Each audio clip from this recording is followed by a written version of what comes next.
आखिर माता सीता का सबसे बड़ा शत्रु कौन था? क्या आपने कभी सोचा है कि माता सीता जैसी पवित्र आत्मा को सबसे ज्यादा पीड़ा किसने दी? लंकापति रावण या अयोध्या का समाज, उनकी प्रजा या उनके पति प्रभु श्री राम? नमस्कार दोस्तों, आज हम एक ऐसे सवाल का उत्तर खोजने का प्रयास करने वाले हैं जिसका जवाब सिर्फ इतिहास नहीं, समाज भी देना चाहता है। माता सीता का सबसे बड़ा शत्रु कौन था? इस कहानी में युद्ध है, राक्षस है, अग्नि परीक्षा है और अंत में वह मौन विद्रोह जो हर युग की स्त्री आज भी भोग रही है। मिथिला की पावन धरती की गोद से उत्पन्न बालिका कोई साधारण कन्या नहीं थी। वह थी एक वरदान, एक आदर्श, एक दिव्य ज्योति। राजा जनक ने जब हल चलाया तब धरती से एक दिव्य कन्या उत्पन्न हुई। स्वयं धरती माता ने अपनी संतान रूप में उन्हें भेजा था और उसका नाम सीता रखा गया था। एक कन्या जो जन्म से त्याग, मर्यादा, सहनशीलता की प्रतीक बनी। सीता ने बाल्यावस्था से ही अपने भीतर करुणा शक्ति हो जागृत किया, पर उन्हें क्या पता था कि उनका जीवन एक ऐसा युद्ध स्थल बनेगा जहां उनका सबसे बड़ा युद्ध किसी राक्षस से नहीं बल्कि समाज की सोच से होगा।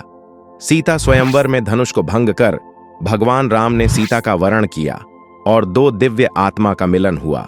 परंतु यही प्रेम एक दिन अग्नि की परीक्षा में परखा जाएगा। इसका अनुमान किसी को भी नहीं था।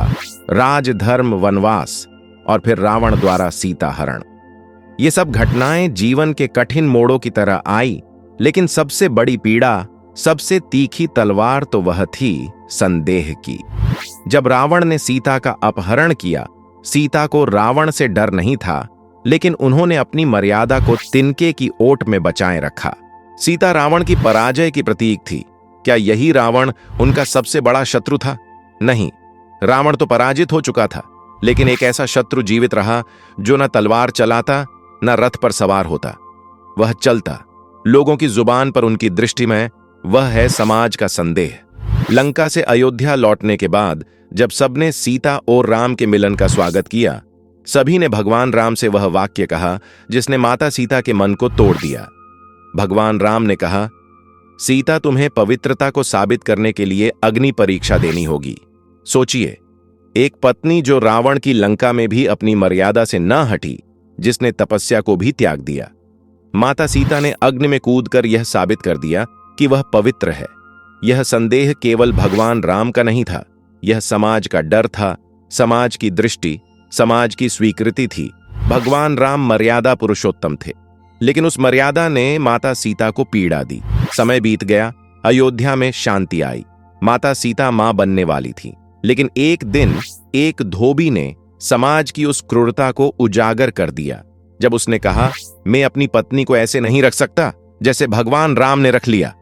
इस कड़वे सच ने माता सीता के जीवन को बदल दिया। भगवान राम ने फिर से माता सीता को त्याग दिया। इस बार गर्भवती अवस्था में। क्यों? क्योंकि समाज सवाल उठा रहा था। एक स्त्री जो रावण के सामने अडिग खड़ी रही, वह समाज की जुबान से हार गई। माता सीता वाल्मीकि आश्रम में थी, जहां उन्होंने लव और कुश को जन्म दिया, उन्हें वीर बनाया, लेकिन कभी राम से कोई शिकायत नहीं की, न क्रोध न प्रतिशोध, बस मौन रही। एक ऐसा मौन जो युद्ध से भी बड़ा था। वह लौटी नहीं। उन्होंने कभी न्याय की मांग नहीं की। उनका मौन ही उनका उत्तर था। जब समय आया तब लव और कुश ने भगवान राम को चुनौती दी। तब माता सीता ने अंतिम निर्णय लिया, हे माता पृथ्वी, यदि मैं सदा पवित्र रहूं तो मुझे अपनी गोद में स्थान दे। माता धरती ने उन्हें अपने अंदर समाहित कर लिया। माता सीता का सबसे बड़ा शत्रु रावण नहीं था। रावण एक योद्धा था जो हार चुका था, लेकिन जो नहीं हारा वह था समाज की सोच, उसका संचय।